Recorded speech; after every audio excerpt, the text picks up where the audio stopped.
Hey friends, welcome to the Painted Peach. Today I am in a collaboration playlist for Fall-O-Ween. The host for this is The Secret Craft Room and Shabby Meets Bling. Let's get started with DIY number 1.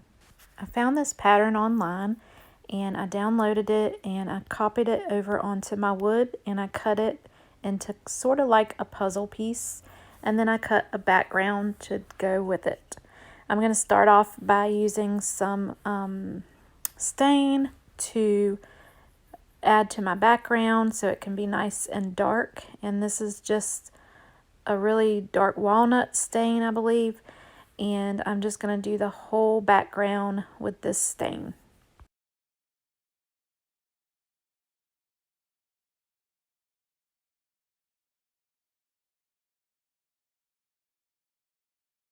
Alright, now that we have our background stained, we are now going to use Waverly Wax to stain our pumpkin pieces. I wanted it to be just a little bit lighter than that stain I used on the background, but it will be underneath white paint because we're going to do a chippy effect. So I just started out by staining each one of them with the wax and a napkin, and then wiping off the excess and giving it a good dry.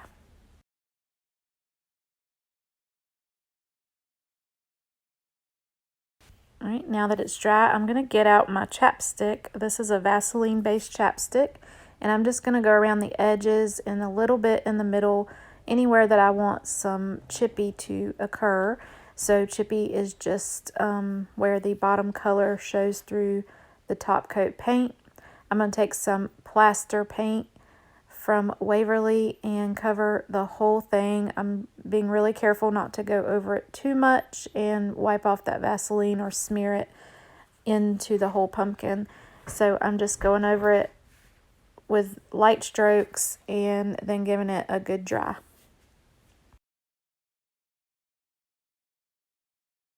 Now that it's dry, I'm going to get a paper towel and I'm just going to wipe each piece. I will use my little gator sander on some parts if I want it to be a little bit more rustic, but usually the paper towel wipes that Vaseline chapstick right off, so it looks really cool and nice and chippy. Once I get that done, I probably take my sander and go over it really well just to get off any extra pieces that I want.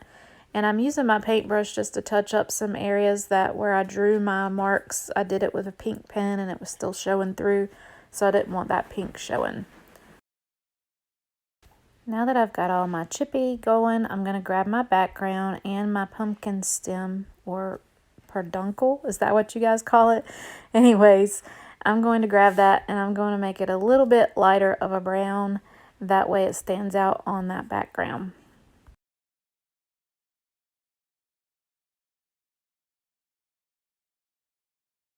I'm just going to take my pumpkin pieces and glue them to my background.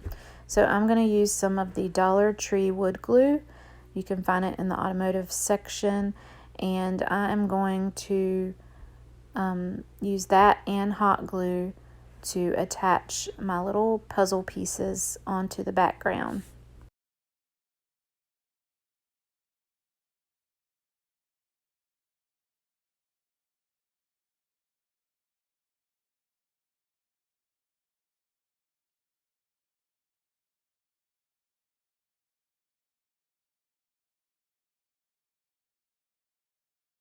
Doing this, it reminded me a lot of those little puzzles, the wooden puzzles that kids get.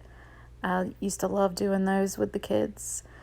Alright, now that we have that done, I have this black crow. I got this cut out from a friend of mine over on Facebook, Wild Child Mercantile, and I had like a whole set of different crows and sheep and different things, and I'm down to my last 2 crows, so I figured I'd use this one. Since this is Fall-O-Ween, I wanted to add the little crow to give it a little bit of a Halloween vibe.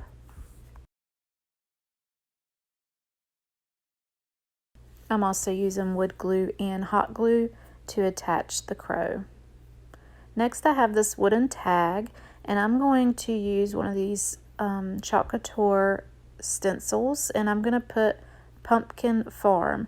Now the actual stencil said pumpkins, and I'm just going to leave off the S, and that way it says Pumpkin Farm.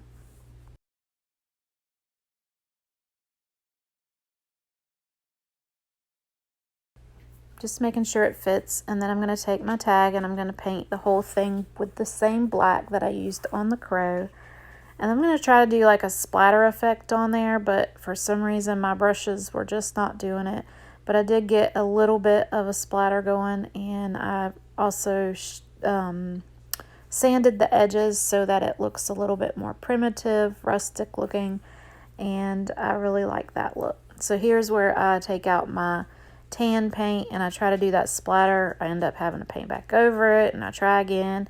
I get a little bit of a splatter, and that's fine with me, but I really wanted it to be like a, I don't know, if you've seen the primitive things where it has that little bit of splatter on there, I think that's really nice. So that's what I was wanting to go for, but it didn't happen.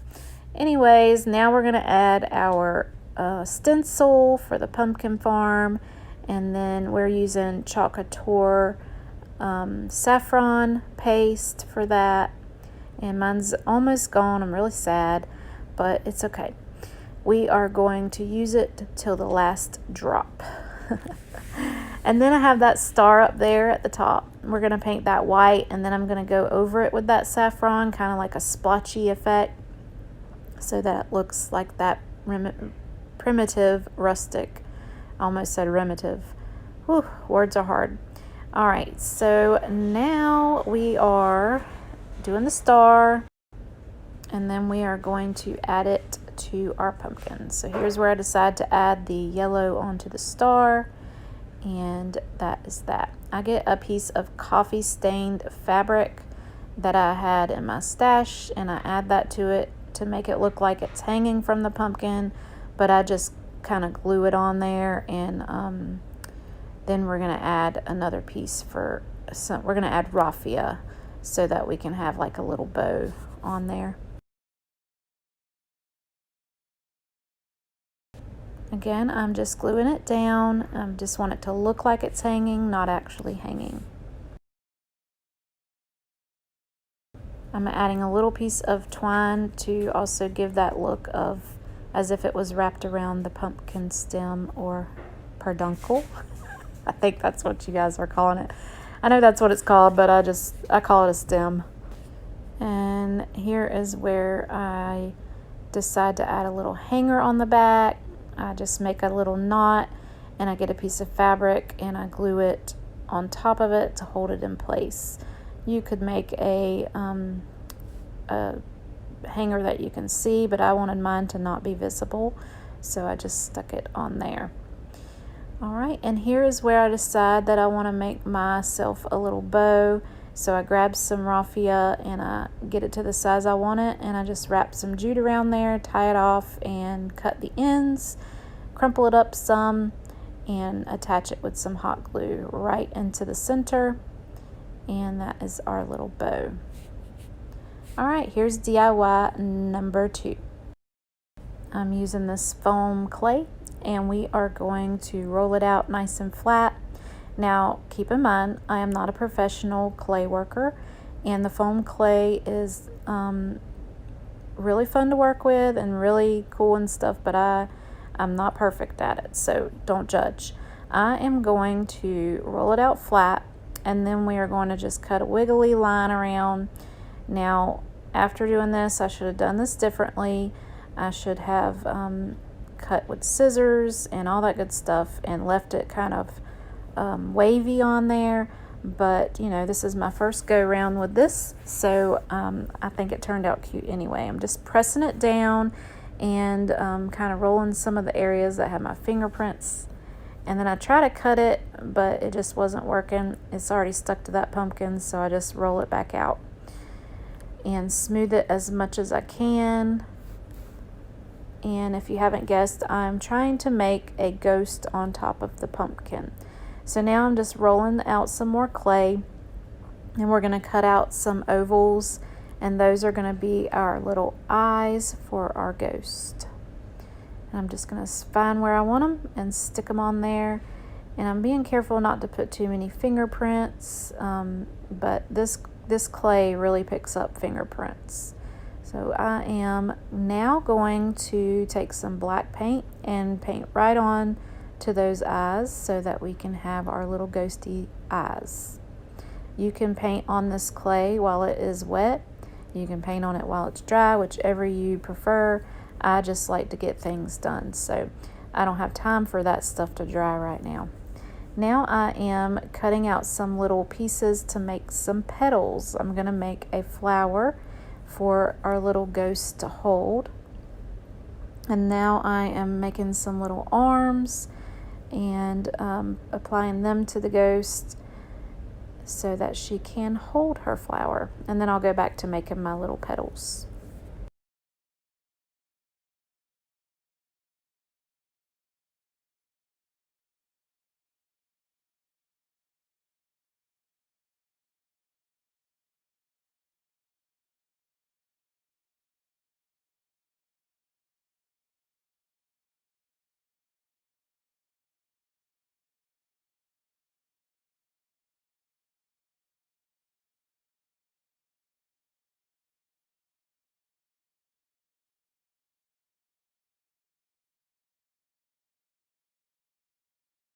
Right now that we have our petals made, I'm going to get this pink paint and we're going to paint all of those petals with that.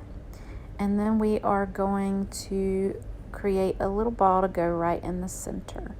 And there's our cute little flower. I'm going to use a little bit of that wood glue to attach it onto her hands, and then touch up a little bit of the paint that I messed up in that process.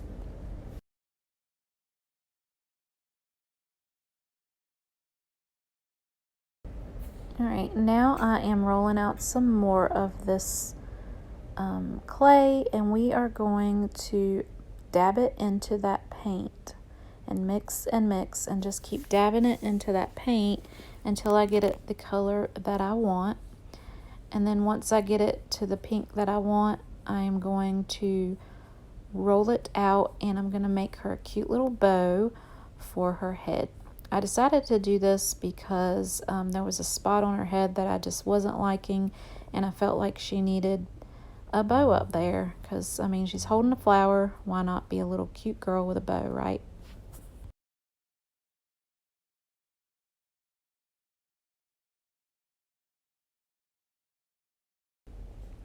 And there she is. She's so cute. I'm going to make sure I put this clay back up so that it doesn't dry out. Make sure you seal it up really good.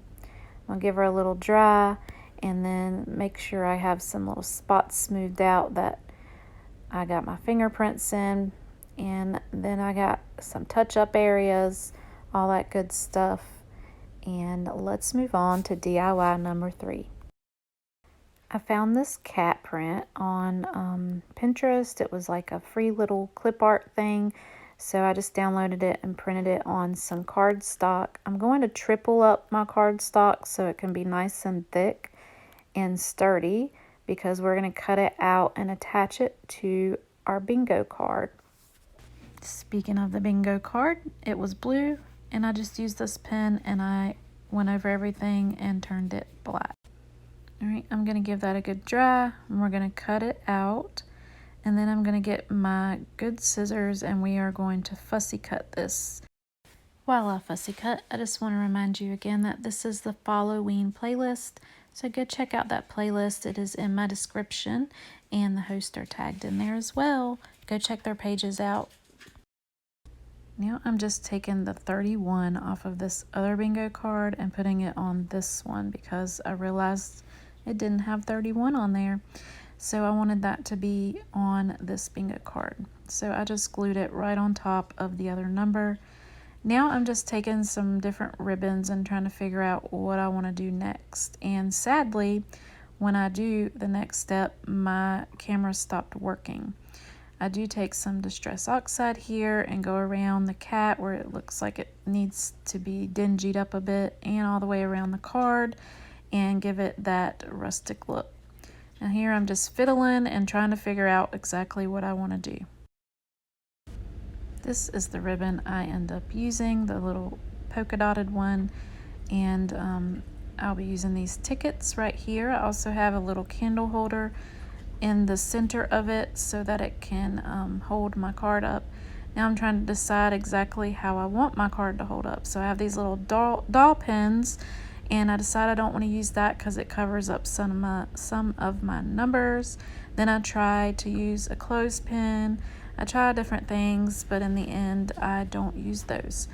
There is where I quit recording for some reason, and I did put those ribbons all the way around, and I just used hot glue to glue it to the back. I did pull out this flower that I got out of the Halloween section at the Dollar Tree, and I'm going to use that on our card. I still fiddle and I want to use those pom-poms, but I don't end up using them.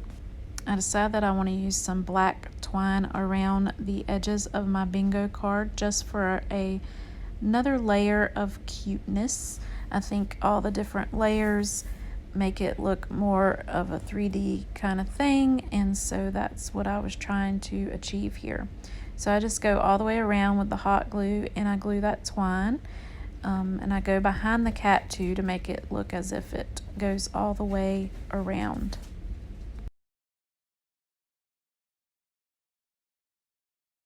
And here's where I add my feathery flower. I think it goes really well with it. And now I have some, what's this stuff called? It looks like spider webs. It's cheesecloth. I add some of that to the corner so it looks kind of like there's a spider web up there, and I think that added a cute little touch. And now I'm just trying to figure out what else I want to do. I do have a tiny little bell that I want to add to my cat, so I get some of that Dollar Tree, I'm not even sure what this stuff is supposed to be, but it's like a meshy kind of, it kind of looks like a fishing net to me. But I use that, and I make him a little bow, and I attach that bell onto one of those strings of that. So it looks super cute. Another 3D effect. And then I add these little bobble ribbon that I got from Hobby Lobby to the top, and I think it's super cute. Now I'm fiddling again, you guys, trying to figure out what I'm gonna do for this this stand. But in the end, I decide that I'm just gonna get one of these dowels, and I'm going to hot glue it straight into this candlestick holder. And of course you have to hold it for a while because it's a lot of hot glue in there. And then I'm going to take one of these biscuits that I had left over from a kit, and I'm going to glue the biscuit onto the dowel, and then we're going to glue our little bingo paper to that. First, I'm going to wrap this piece of cardboard with this corn husk type ribbon that I have, and we're going to glue that down. We're going to add a little bit of moss to the top of it just to cover up that hole, and then pull some of it off because it was way too much. Then we are going to wrap another piece of it around to cover up the bottom and glue that on. I know you guys can't see all that, but you'll see it once it's finished up in the final reveal. Now we're adding that biscuit, adding some hot glue, and then just gluing our card on there, and then we'll display it like this once it's done. I do decide to tear off a few of the tickets and wrap it around where that corn husk was. I just wasn't really digging it, so I thought it needed the tickets wrapped around it, and I think it turned out super cute that way. Alright, thank you for joining me. This is the Fall-O-Ween playlist. Check out the playlist link and the hosts in my description.